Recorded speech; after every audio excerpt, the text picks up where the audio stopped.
جەژن ڕۆژی خۆشی و گەردەن ئازادیە. لە بەیانیەکی جووی یەکەم ڕۆژی جەژن مسلمانان بە مەبەستی گەردەن ئازادی و جەژنە پیرۆزە بەدەم ئەڵڵاهو ئەکبەری جەژنەوە ڕوو لە مزگەوتەکان دەکەن و جەژنە پیرۆزە لە یەکتر دەکەن. لە گوندی بەرزێوەی سەر بە قەزای ڕەواندوز لە سەردا بوو نەریتی باو باپیرانیان و لە ڕۆژانی جەژن وەک نەریتێکی کۆن دوای نوێژی جەژن و تەوقە و گەردەن ئازادی هەر کەسە و لە ماڵی خۆی سینیەک خواردن دێنێت بۆ مزگەوت و دانیشتوانی گوندەکە لەسەر یەک سفرە کۆ دەبنەوە و نانی جەژن دەخۆن. جێژنی قوربانی پیرۆز و مبارەک لە هەموو مسلمانان پیرۆز بی بەتایبەت لە ملەتی کوردی مسلمان و لە دەڤەر و گوندی بەرزەوە و دەوروبەری کە جەنابتان ئەوڕۆ تەشریفتان هینایە بەخێر بێن بە ناوی گوندی بەرزەوەی بەخێراتتان ئەکەین.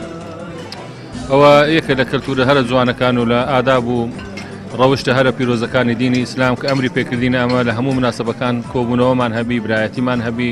لێبوردەیی و گەردەن ئازاییمان هەبی بەتایبەتی جێژن ئەمە کە لە ساڵی دوو جێژنەمان هەنە کە جێژنی ڕەمەزان و جێژنی قوربانە مناسبەیەکە لێبوردەیی و لۆبرایەتی و تەسامح و گەردەن ئازاییکردن و پێکەوە خڕبوونەوە کۆبوونەوە و یەکیش لە نەریتە هەرە جوانەکان کە لە هەردوو جێژنەکان هەیە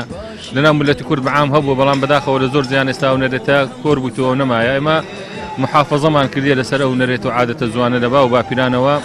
کە بەیانی جێژنێک کە پێکەوە لێرە نوێژی جێژنمان کرد و وتارەکە خوێندراوە و جێژنە پیرۆزانە لە یەکتری کرا هەر کەس لە ماڵی خۆی خواردن و چێشت حازرەکە و دینی لێرەوە هەر لە مزگەوتێ پێکەوە نانی بەیانی چێشتی بەیانی پێکەوە ئەخورێ کەوەش ئولفەت و مەحەبەت و برایەتی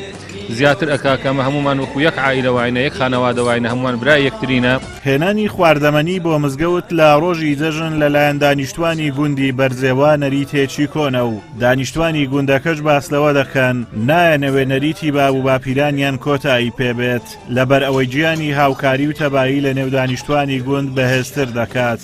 کابانی ماڵەکانی گوندی بەرزێوە لە بەیانیەکی زووی ڕۆژی جەژن ئامادەکاری بۆ دروستکردنی خواردن دەکەن و دەیان زۆری خواردنی کوردەواری ڕەوانەی مزگەوت دەکەن.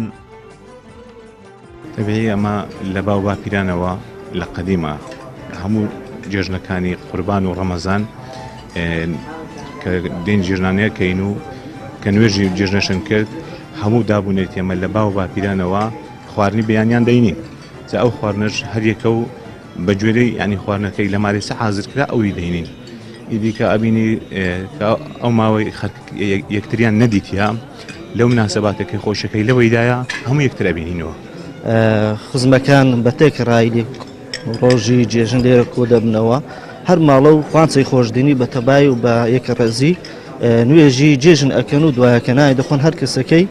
دەستە ماڵی خۆ ئەو جا جێژنە پیرۆزبایی لێک دەکەن. لە هەرجەیەک نەریتە کۆنەکانی کوردەواری بە زیندوو مابنەوە و گرنگیان پێ بدرێت گیانی هاوکاری و تەبایی و پەیوەندی کۆمەڵایەتی نێوان دانیشتوانی ئەو ناوچەیە زیاد دەکات. بە پێچەوانەشەوە نەمان و لە ناوچوونی دابوونەریتی باب و باپیران ساردی لە پەیوەندیەکان و نزمی گیانی پێکەوە بوون بەرهەم دەهێنێت. ئازادۆمەراوەی کەناڵی ئاسمانی پەیام گوندی بەرزێوە لە دەڤەری باڵەکایەتی.